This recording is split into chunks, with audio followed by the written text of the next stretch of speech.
Yo, I'm Young Gil, and I'm rocking with Da Vinci Hill TV. Y'all tune in, make that subscribe. However you gotta get there, comment whether you like it or you hate it. Shouts out to Capo 1 and 2, the whole B Street mob, my baby Keisha, my mama, my nephews, Jiggy Man, Tommy, and them, Big Mama Nina. What up, though?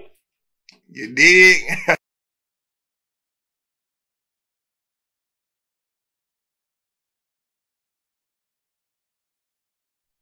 I just came from a place where a coffee that'll get a razor blade slid across your face. I done seen it all.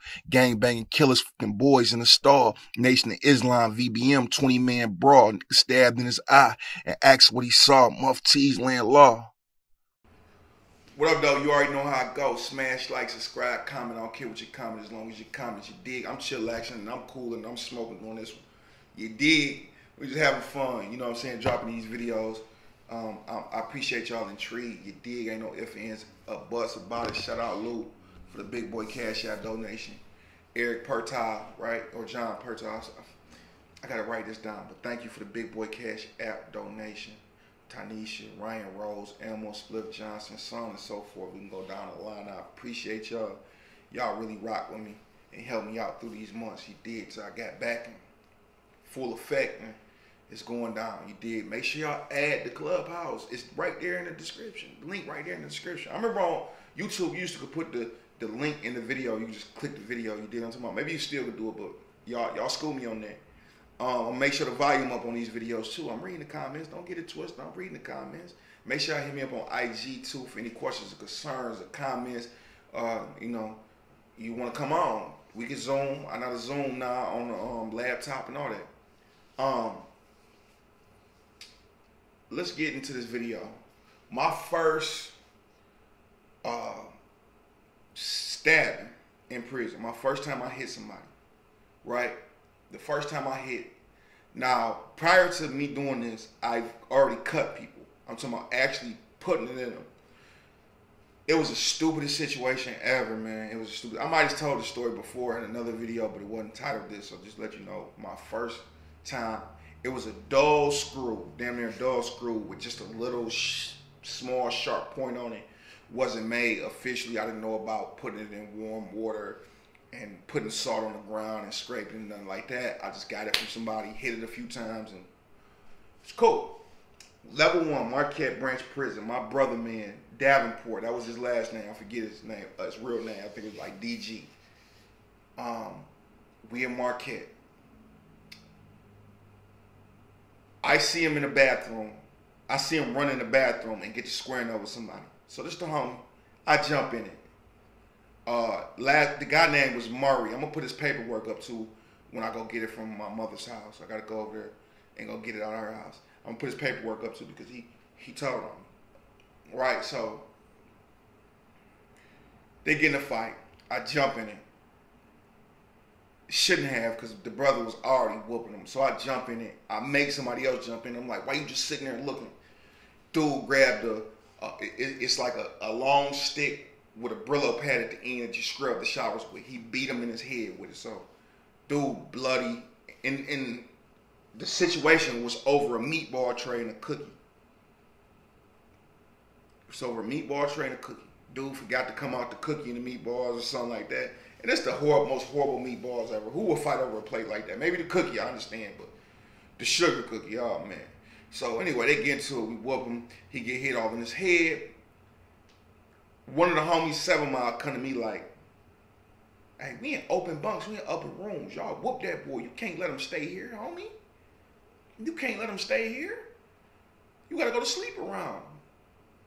You know better than that. I say, damn, you right. He can't stay. So we called another guy. We called him Meech Daddy because he looked just like Big Meech with the braids, all that. He was cool, fly, cool, calm, collective, or whatever. Older guy, about in his 50s. So he come like, BG, like, bro, leave him alone. He learned his lesson. I'm like, nah, he gotta go. He like, man, leave him alone. He learned his lesson. I'm like, all right, bro. So I'm thinking about what Rich said, 7 Mile homie, Rich. And I'm thinking about what Meech Daddy said. I'm like, he gotta go. I can't sleep around him because I'm abiding the prison rules too much. You know what I'm saying? Like when people tell you these rules, they don't tell you have discretion depending on what the situation is. He was so scary he wouldn't have did nothing, but I had to have him gone. So I say, bro, I go to his bunk. I'm like, you bleeding all out in the open. You trying to get caught anyway. You trying to tell on me or something? He like, nah, man, it ain't like that. I'm like, well, clean yourself up, man. Put something on your head. Stop. You out here all in the, yeah. I say, look, bro, stop your bleeding. Then you got to go. Tell him some Crips jumped on you. He like, nah, man, come on, bro. We straight, bro. I say, no, bro, you got to go. Man, bro, shit. I'm like, so you're not going to go? He just sitting there. He ain't answering me. I said, okay, all right, bet. I go to the showers, hop up on top of the, climb up on top of this little divider we got. It's way up there. You got to climb up there. I climb up there, grab a banger. I go back in there. I say, so you ain't going to leave? I say, come here. He get down off the bunk. I say, so you ain't going to leave? He like, man, nah, bro. It's over with. It's dead. Y'all got y'all's in. I hit him in his head with the screw 2 times. Bop, bop. Try to hit him again in his face. Miss. I think I'm like maybe hit his shoulder or something like that. I don't know, right? I say, you gonna leave now? He like, yeah. I'm like, all right, clean that blood up. Make it stop and go. Tell them the Crips jumped on you in the baseball. There ain't no Crips in the MDOC like that. And if so, they not standing up because the blood's crazy. They gonna get them off the yard for no reason just because they Crips. I don't even know why Crips and Bloods beef like that in the world. I mean, in prison, because in the world, you ain't like it's a whole bunch of Crips everywhere outside of East Jefferson, certain parts of East Warren, 6 Mile, and the West Side. All them East Side guys just hate Crips.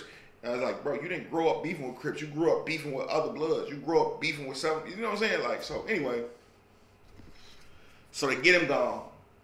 I get him gone. He go up there. The statement says that he initially told the police he got jumped on the baseball diamond by Crips. But as they questioned him, he turned around and said, no, B, Bird, and DG got him off the yard. I come home from class. Now, mind you, I'm on crutches at the time. I come home from class. I mean, I say home. Yeah, basically home. But I come back to the unit from the class. Or the police, like it's only 2 police to the unit, right? 4 different wings, about 200, 300 people in the unit. Or the police looking at me. As soon as I walk in, everybody look at me. Then one point, I walk over to the bubble. I say, hey, what's up, y'all? Y'all looking at me crazy. I look over to the right. My man's getting cuffed up in the other unit. Now we at the bubble in the middle of the hallway. I'm like, damn. They're like, you assaulted somebody. Come here, let's search you. Went search my area, like, oh, all right, we can't find a knife. But you hit him with something. I'm like, no, I didn't. They like, the camera showed it. I'm like, all right, well, whatever. I have my day in court. I ain't talking. They didn't have it on camera. But they do got the wounds and gashes in his head, so they still gave me assault with causing serious injury or something like that. Or, you know, I don't know exactly what it was, but they didn't see it on camera. And he just said he got jumped on, but he didn't say he got stabbed, I guess. I don't know. We're going to read the ticket. But yeah, bro went told on us, went to the hole. And the hole, the temporary hole of level 1 at Marquette Branch Prison is the sex offenders unit. The sex offenders got a regular unit with a temporary seg hole in there. When they put my points down, they like, oh, you can't go back to level 2. I mean, we can't go back to level 1, so you got to go over to level 5 so you get reclassified, and they find a level 2 for you. So that was my first trip to Marquette level 5. And when I went there, it was a rude awakening of what I had ruined. Everybody told me that when you go to level 2, it's the same politics, but it's just a higher security level. But it's, I mean, not the same politics. It's just more politics, more people, more ruthless. But it's just as like a level 1 is. It's open.